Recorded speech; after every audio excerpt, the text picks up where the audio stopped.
I'm going to probably do something that you know about a little bit, but just to set the scene of the importance of data in risk analysis, in food risk analysis.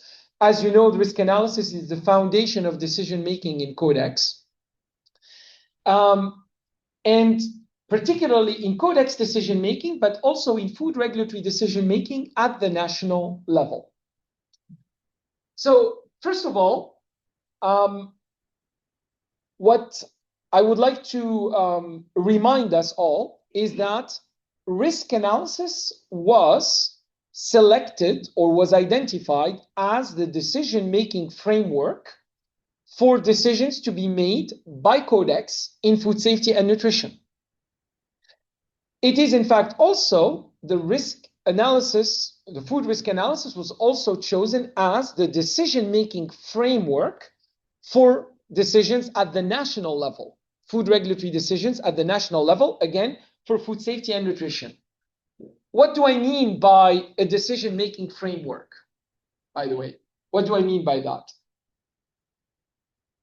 Basically, it's a process that I follow, step by step, in order to formulate my decision. So essentially, the idea comes from where? And by the way, food risk analysis, risk analysis was decided to apply on food regulatory decision. It's not something that was fortuitous. It's basically something that we applied since the 60s, that an approach called risk analysis is an approach that we need to follow in any type of decision that needs to be made when there is a risk. It's very simple, okay? Why do we need to apply this notion of risk analysis? The idea is that we need to codify the way we make our decisions, so step by step. Because there is a risk, I need to limit the error. And because I want to limit the error, I want to have an approach that is codified. Step 1, step 2, step 3, step 4. Okay? And because also there is a risk that I'm managing risk, I want to manage risk. I want to make sure that my decision takes into account that risk and takes into account the way I have an appreciation of the risk. So my word appreciation of the risk is what we call in the jargon of food risk analysis, risk assessment, okay? Because that's the appreciation of the risk. Why I'm doing that? Why do I want to follow that? So you see, there are two objectives that are pursued. One, I want to limit the error. Step 1, step 2, step 3, I'm codifying. Second objective is I want to make sure that I account for the risk with the best appreciation possible. Why I want to do that? I want to make sure that basically I do not come up with a decision that is not commensurate with the risk. And the example that I always use is I should not be killing a mosquito with a hammer. Okay? So the hammer is the risk management approach. Okay, so I'm using, that's the risk management approach. The mosquito is the risk. Trying to catch the mosquito with a hammer, what you will be inducing is that a hammer allows you to have a strong force applied on surfaces. You have a stronger chance of making a hole on the surface than catching the mosquito. Okay, so that's essentially a decision that is not commensurate with the risk. So this is essentially what we try to do with risk analysis being the framework making you make decisions. Okay, and basically, this was adopted in Codex in 1995. That food risk analysis is the framework upon which we're going to be basing Codex decisions. So, of course, interestingly, Codex has applied this before adopting it as part of the risk analysis principles. Like, basically, we've been applying this since the 1960s. Without deciding that, by the way, we will enshrine this as part of our rules to follow. Okay, so basically what we did is we used the practice and we made it a rule. Okay, and what helped, or what served as a lever for the adoption of this approach and making it a rule is also the creation of the World Trade Organization.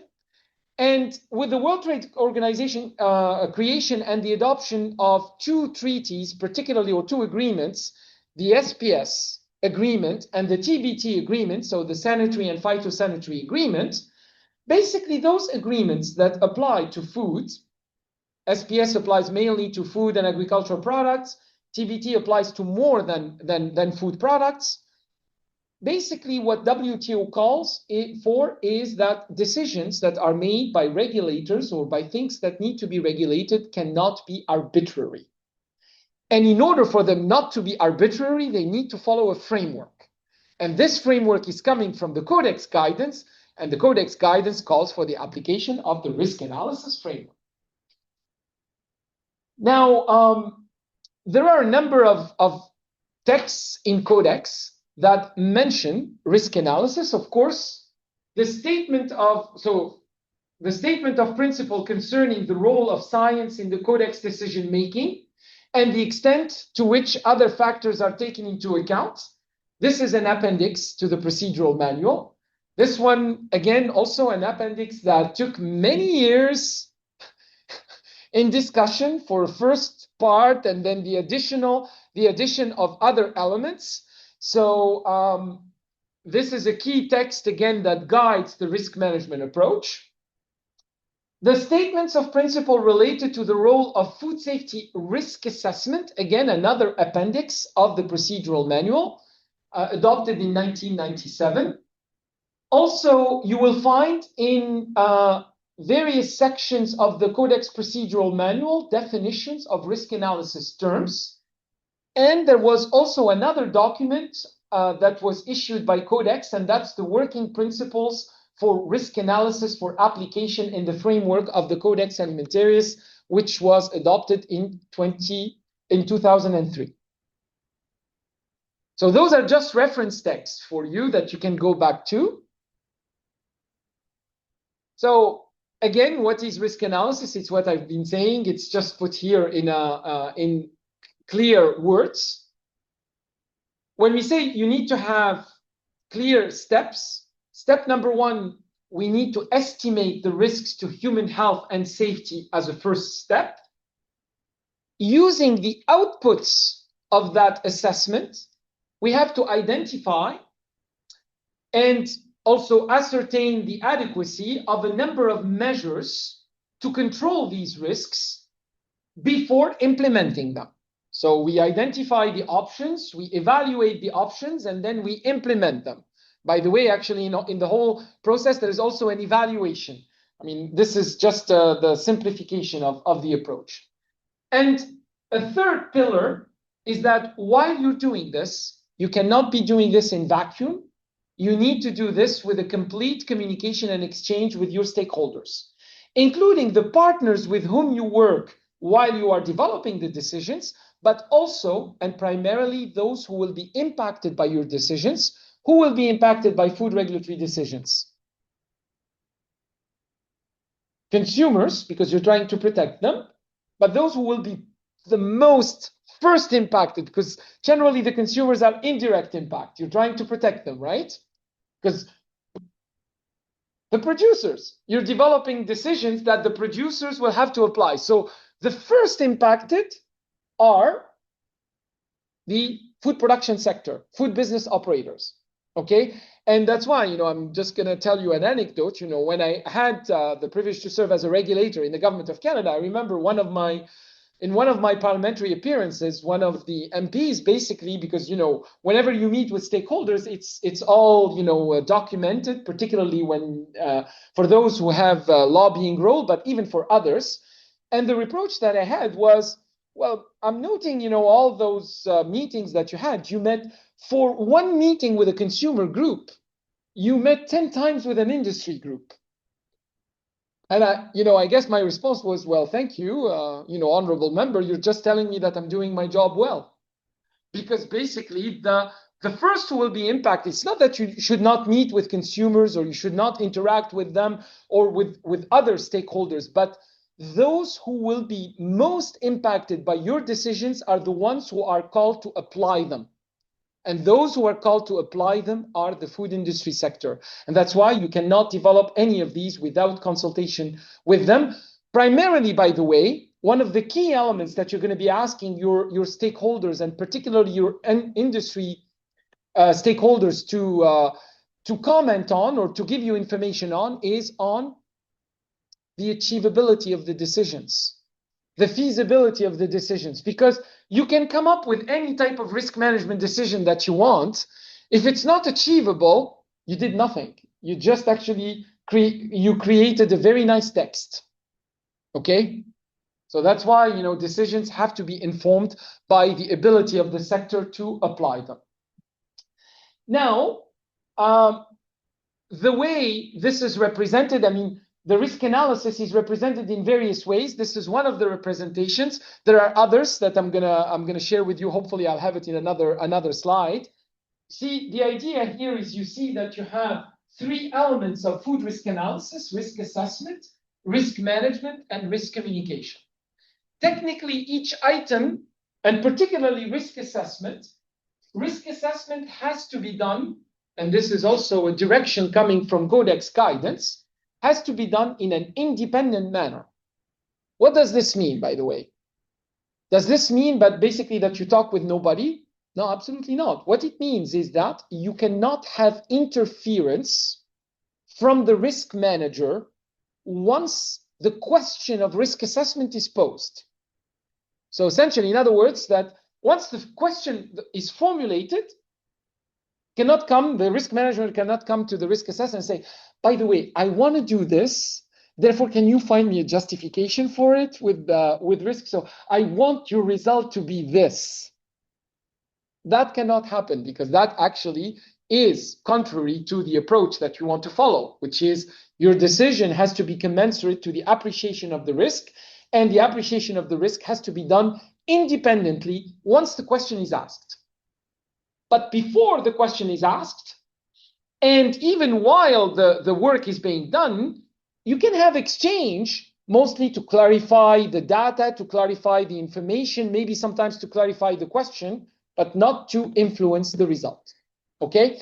Another representation of this is that you have risk assessment and risk management together, two circles, and risk communication is something that is a circle around those two. And we'll see that later. That's another representation. Why do we have that other representation? Just to emphasize the fact that risk communication is not a simple exchange between, the result of the risk. It's not simply communicating the result of the risk or the result of the decision. Risk communication is any type of interactive exchange that should happen at every step of the process. Okay? Now, we have a definition in Codex of what we call risk assessment, which is the scientific part that will guide the decision. It is the qualitative and quantitative characterization or estimation of potential adverse health effects associated with exposure of individuals or populations to a hazard.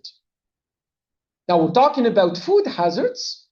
And the food hazards that we're talking about can be physical, chemical, or biological, microbial agents. The purpose of the risk assessment, it's again to give you that characterization, the appreciation of the risk. By the way, in the jargon of risk analysis and risk assessment, that's what we call risk characterization. The output of a risk assessment is the characterization of the risk. Okay? The risk assessment itself is also codified. It's codified, meaning there are steps. I identify the hazard, I characterize the hazard, I estimate the exposure, I combine the two, and I come to the risk characterization. The risk characterization is the conclusion of the process. And basically, the output of the risk assessment, which is the risk characterization, is what allows you to systematically examine the issue in a manner that will help you to make a management decision that is commensurate with that risk. Now, we're going to be discussing a few terminology because these are important aspects that regulators need to know and even risk assessors need to know on an ongoing basis, which is the difference between what we call what a hazard and a risk. What is the difference between a hazard and a risk? The hazard is what produces the effect. So the hazard is the physical agent or the condition of the food or the pathogen or your contaminant. That's the hazard. Okay? The hazard in and by itself will not have an effect unless I'm exposed to it.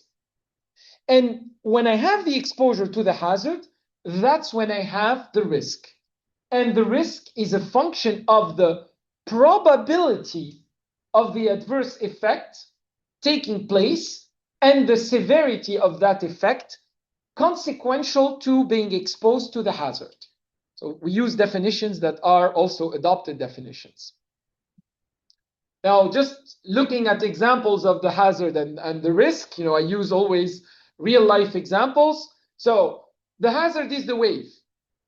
Okay? What is the consequence of the hazard? Drowning.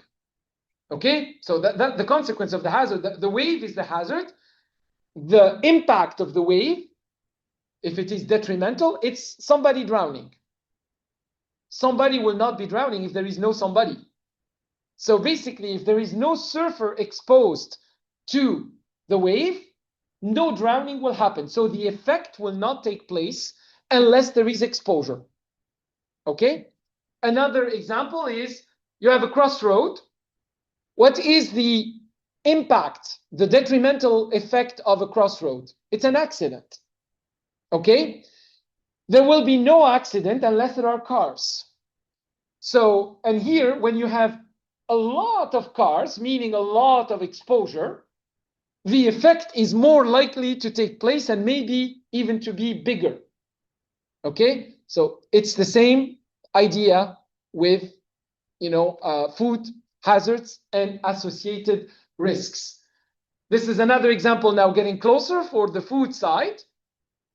I have a ball of cyanide. Okay? So cyanide is a white powder.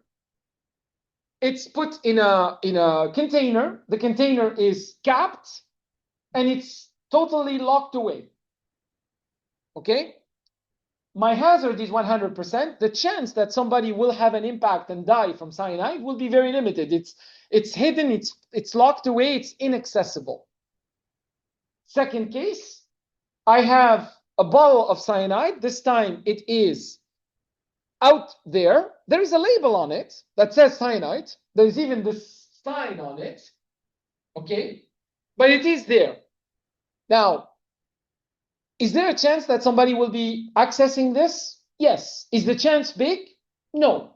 Somebody who may not be able to read, somebody who may not see well, might be confusing that with a food and potentially may be ingesting it.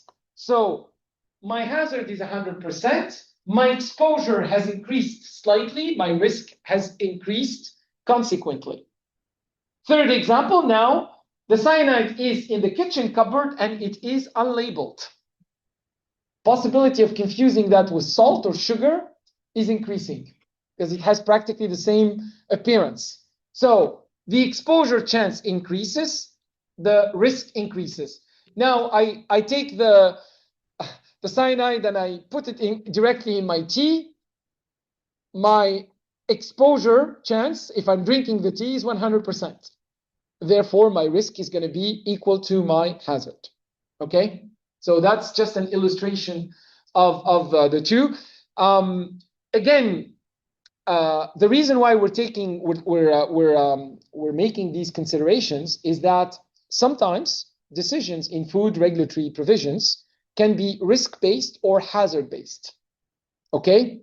And I'm going to share this very briefly with you. Just, given that we're talking amongst each other as risk managers, when you are managing something from a post-market standpoint, what do I mean by a post-market standpoint? Meaning that for example, the substance or the hazard is present in a food and the food is sold, and you're managing as part of requirements for sale for something that is already on the market. Generally, you need to manage that on the basis of risk. If you decide that you have the leeway and even the opportunity to manage things on a pre-market basis, what do I mean on a pre-market basis? So, for example, a novel food, a novel ingredient, I can decide to manage that on a pre-market basis, meaning that I say when it goes on the market.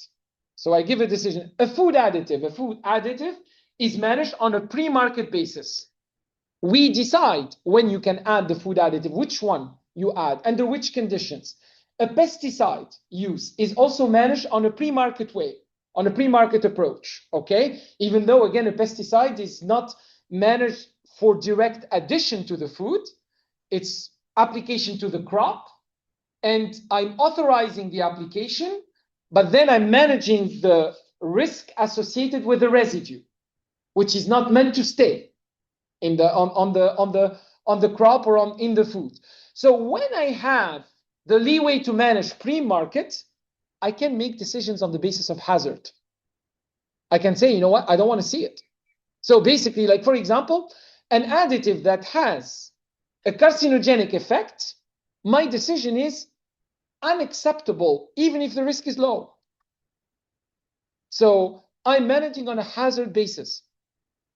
So that's why, you know, making that distinction is also very important. You are managing on a risk basis, you're managing on a hazard basis. If you have the luxury to manage on a hazard basis, you can do it. Okay? But you don't have the luxury to manage on a hazard basis all the time, because what is the consequence of managing everything on a hazard basis? Can you tell me what is the consequence of managing everything on a hazard basis? If we managed everything on a hazard basis for food, what is the impact that I'm expecting? Starvation. Starvation. We will not eat anything. Because if for the reason that you have the hazard in the food, you stop eating it, you don't have anything to eat anymore. Right? So you have to think of that as well. You know, if you manage everything on a hazard basis, no food. Okay. Now, by the way, I hope I'm not boring you with these stories. all is okay, you know. I hope you're learning something, so we are at least we're perfecting some notions. Okay, it's just taking actually the Codex information and putting it out there, hopefully in a manner that becomes more usable. Okay, now, of course, you know, in the Codex text you have very clear definition to all those aspects. What is the hazard identification part? So how do I identify the food hazard? How do I characterize it? By the way, the characterization of the hazard is what? It's basically what is the health impact of that hazard. And if I can quantify that health impact, I put actually a characterization of that quantification. So the example is what? Basically, for a contaminant, the hazard characterization is what we call a TDI, tolerable daily intake. That's the output of the hazard characterization. Basically, I'm saying that with this value that I call tolerable daily intake, if I'm exposed to this, and if I eat this every day for 70 years, I should not be expecting to have the impact of that particular contaminant for which the exposure is expected to be chronic. Okay, so I use TDIs for chronic exposure. Okay, for something that the impact may be acute, basically we use what we call a toxicological reference value for an acute effect. And when I set that value, is I say that anything below that will not be producing an impact. So that's why the hazard characterization is establishing what the effect is, you know, on the kidney, on the liver, on, you know, on the, you know, neurological development, reproductive development, etc., and trying to quantify what that effect is. Quantifying, particularly, I'm trying to find safe doses, if I can. Okay, that's what I want to do. So generally, that is done with a dose response assessment. By the way, that is done for chemicals, but it can be done also for pathogens. Basically, you're trying to see how many cells are likely to induce X number of illnesses per X number of meals consumed. Okay, so that's kind of the approach that we're doing. Exposure assessment, it is the quantitative or qualitative evaluation of the likely intake of the hazard via food. So I'm trying to estimate how much I am getting out of that hazard. So if I get exposure, and we'll unpack it in a minute, if I'm speaking about exposure, exposure is the result of two things. How much of the hazard is present in the food, and how much I am eating the food. If I have the hazard presence and I don't eat, or I eat the food in a very low frequency, my exposure will be low. Okay, so it's the product of both, and we'll come to that in a minute. And when I combine these two pieces, that's when I arrive to the risk characterization. Okay, it's combining the two information, trying to appreciate what is the potential impact on health. So taking into account the potential impact of the hazard itself, and then the likelihood of exposure. Okay, now I'm going to ask you the following question. Out of those three parameters, hazard identification, characterization, exposure assessment, which one you can consider to use, I would say, in a universal way? In other words, like if, for example, Australia came up with an assessment of the hazard characterization, or New Zealand came up with that assessment, I can use that for my own purposes. So I consider that to be universal, and I can use it for my own purposes. So which one is, or could be considered as, translatable, or more universal, and which one is population-driven, geography-driven, specific to a country or a region? Which is which?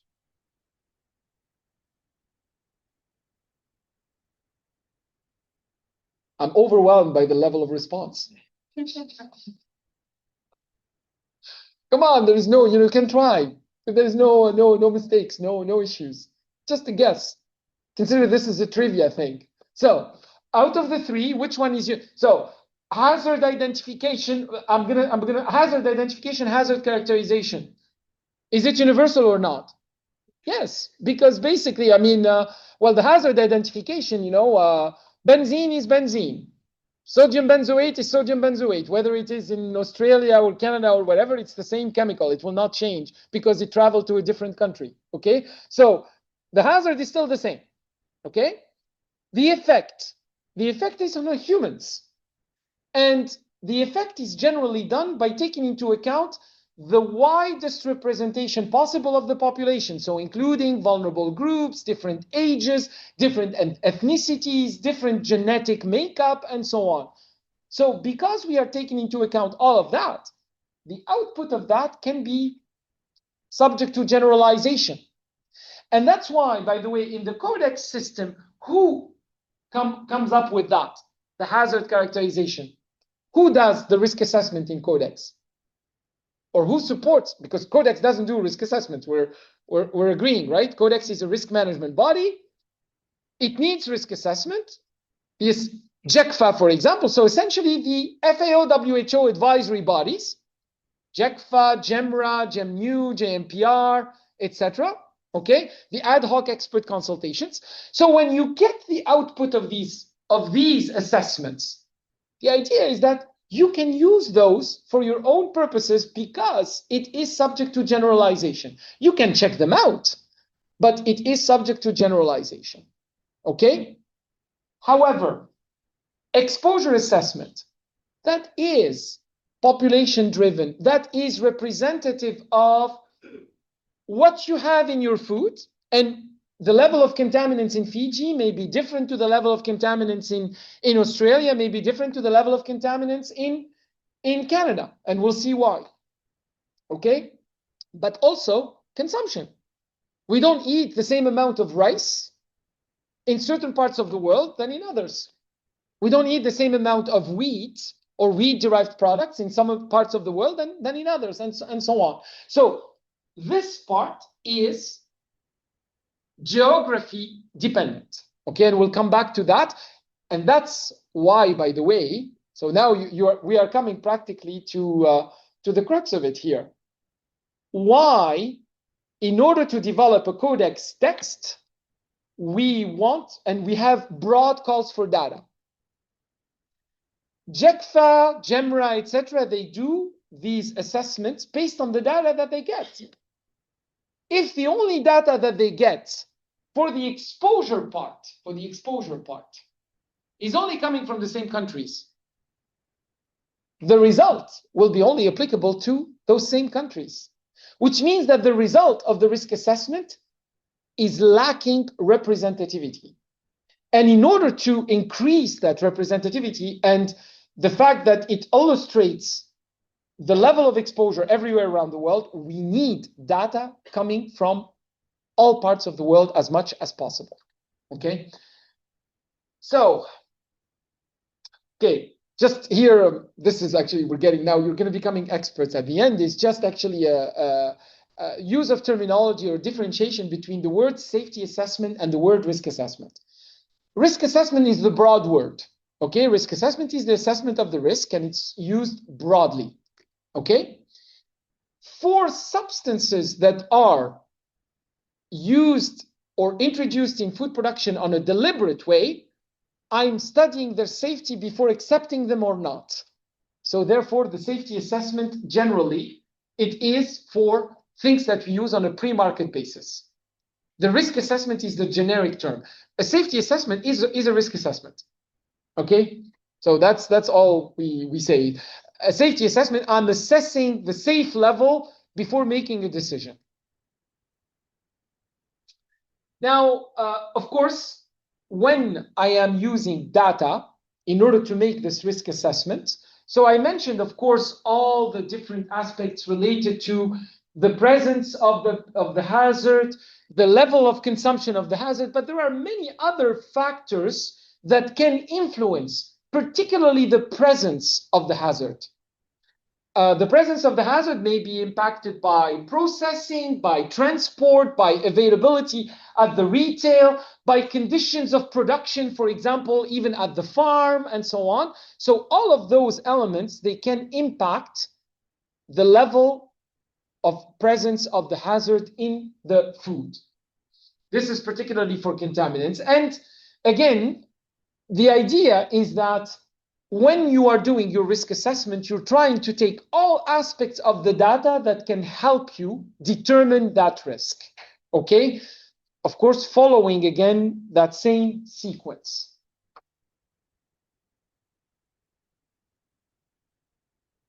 Now, when we try to determine whether or not I need to take a decision in relation with a food safety issue, generally I have a combination of two things. I have a combination of the hazard and a combination of the food. Okay? And generally, what I ask myself before actually starting to do, starting to reflect on what I need to manage, I have two questions that I ask myself. First of all, is the agent capable of causing a health effect? Second question, can the agent be present in the food? Basically, if one of these questions is zero, I don't have a question, I don't have an issue, right? But if one of these questions is positive, then I continue my work. And again, these are just to mention the different instances of the introduction of the hazard, just to remember that the hazard is not inherently present in the food. It can be inherently present, but it can be introduced at various stages of the production. So during storage, during processing, during the packaging, and so on.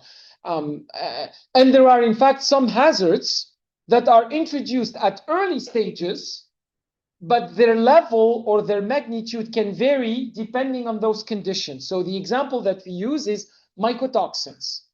Mycotoxins are as you know, their name is mycotoxins, mycos, and toxins. So these are toxins that are produced by fungi. Okay. Now the producing agent is a microorganism, but the hazard is actually not the microorganism. It's what is produced by the microorganism. In this case, the hazard is the chemical. It's the toxin. It's the secondary metabolite. Okay.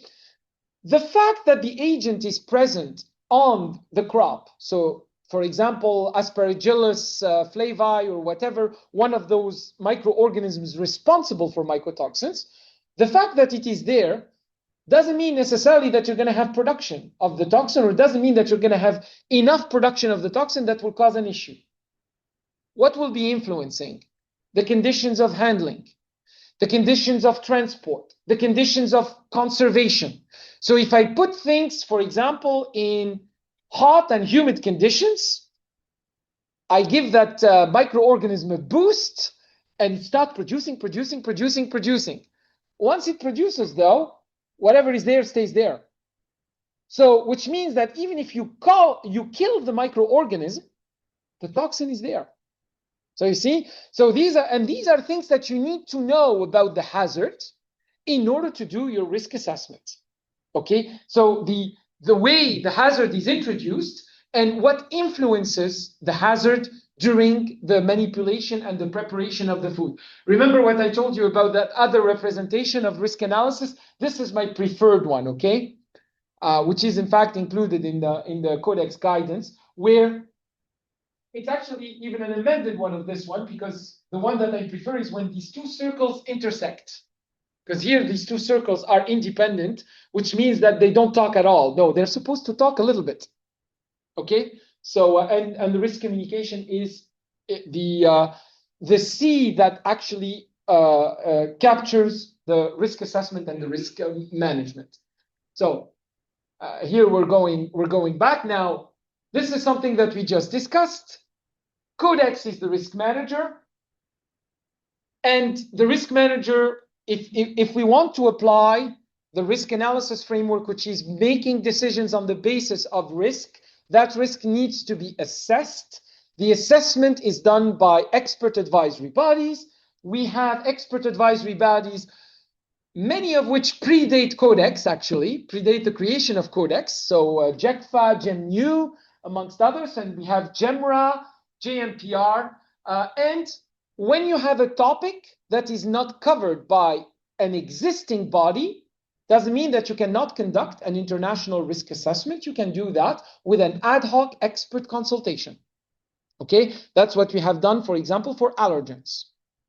Or also, that's what we do when one of the bodies that is supposed to do the work is too busy to do it. So you do an expert consultation and you allow basically the work to be done outside of the schedule of the committee that is meant to do the work. And the way the system functions, basically there is an interaction between the two. A question is asked by Codex committees, and those bodies provide the answer or the advice. They're not there to tell Codex what to do, though. Okay?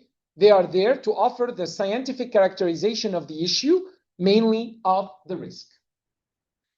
And basically, this is another representation where you have the request from the commission and its subsidiary bodies, and the scientific advice that is provided to the subsidiary bodies in order to make those decisions. Now, these are examples of how these functions are exercised both in Codex and in national governments for specific risk issues. Okay? Now, for example, for vet drug residues in food, who conducts the risk assessment at the international level? That's GECFA. At the national level, who conducts the risk assessment at the national level for vet drugs? It will be governments that will be conducting that. For who conducts the standard setting in this particular case? It would be CCRVDF and CAC in Codex, and it would be national governments at the national level. Who does the enforcement? Always governments. because Codex, measures are not meant to be enforced by Codex. They are meant to be enforced by national governments. For foods derived from GMOs, again, the risk assessment here. So this is an interesting one. Food derived from biotechnology. What did Codex do? What did the Codex text come up with? They came up with guidance for the conduct of risk assessment. Okay, so we have the task forces that worked on that. They came up with guidance for conduct of risk assessment, and sometimes also for risk management approaches. But for GMOs, it's mainly for risk assessment.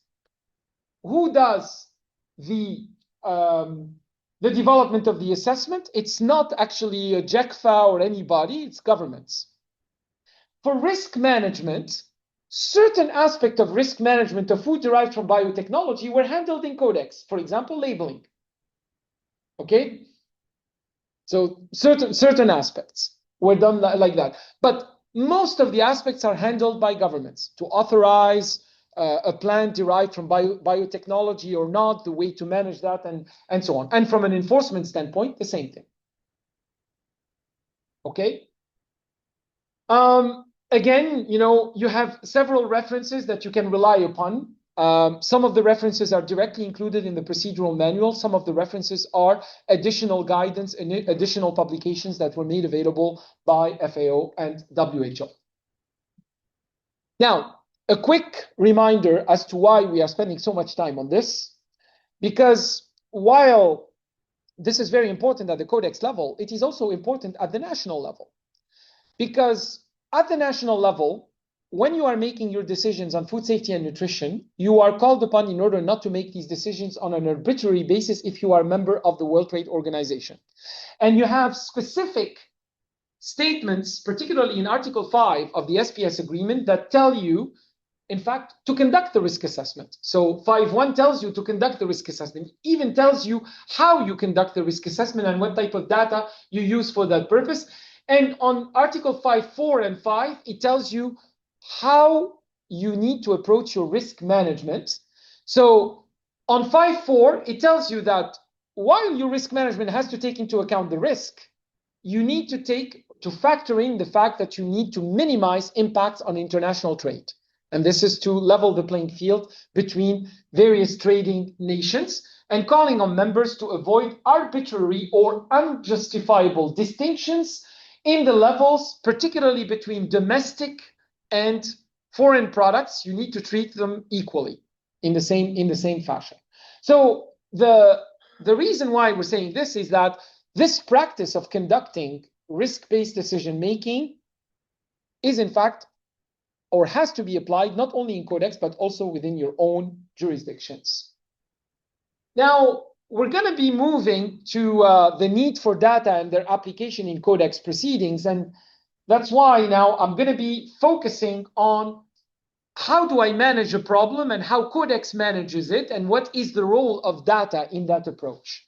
So in every decision-making process for food safety, you have a problem formulation. By the way, who does formulate the problem? It's not the risk assessor, it's the risk manager that formulates the problem. Generally, the risk manager identifies what the problem is, the hazard in combination with the food. They say, I need to make a decision about this, including, by the way, in Codex. So for example, CCCF says, okay, I need to make a decision about what is the level that I need to have or to be considered as an enforceable level for aflatoxins in peanuts. Okay, so the problem is formulated as such. Now, I need to ask a risk question. The risk question is made by the risk manager and it is sent to the risk assessor. The risk assessor follows their process. They do the identification of the hazard, the characterization of the hazard. They look at the exposure. The exposure is coming from both the occurrence and the consumption, combining the two, and I get my risk characterization. Okay. Now, as we said, this part at the international level is done by those expert bodies. I can rely on their outputs, on the outputs of the expert bodies in order to get the hazard characterization. This part is done both by national governments, and also the expert bodies. Now, the expert bodies, in order for them to do that, they need data from governments. They need data from jurisdictions. If we don't have data from jurisdictions, they will not be able to conduct that. So this is the question that I already asked you. Is a risk assessment conducted internationally valid for every country? The answer is the hazard characterization part of it, yes. The exposure assessment of it is actually subject to geographies. So aspects related to food consumption, aspects related to occurrence are geography dependent. So even if you have a decision by Codex, when you want to apply it in your own country, it is very strongly advised that you conduct a very quick assessment to check that the exposure that you have will be managed by the decision proposed by Codex. Okay? This is because this is geography dependent. Now, when Codex makes that decision, they try to account for as much representation as possible. That's why the risk assessment is meant to be internationally representative. But you need to verify that. So that's why we say, or when we advocate for following Codex standards or making sure that Codex standards are the primary reference for regulators, we use the word adopt or adapt Codex standards. And the adaptation comes from making sure that this is reflective of your realities. Now, again, these are the type of data that when GFA tries to conduct its work, it relies upon. The first aspects related to the hazard, GFA experts or GEMRA experts will be relying on international scientific information. They will not be making calls for data on that generally. Generally, that's conducted as part of the experts' competencies and their ability to access the needed information. Of course, there needs to have been already investments in research that will allow the availability of such data. Toxicological information, epidemiological information, those are all related to the hazard characterization. Aspects related to exposure, that comes primarily from countries. So if there is no information about the consumption patterns of various countries, you will not be able to do that exposure assessment in order to factor in the various dietary habits. Okay? Because that's really the intent. The intent is to factor in the various dietary habits, and you need to get that information for both consumption and occurrence. Okay, just gonna go quickly on this, and that's it for the introduction, you see. That's what I wanted to share with you as at least as an introduction part, of this. Trying to really harness at the end of the presentation is that if we want those scientific bodies to do their job, particularly on the, we need for this to be representative of the largest portion of the population of the world, our expert bodies need to have that data. And now we're going to be seeing essentially how that data can be generated and can be used in the decision-making process.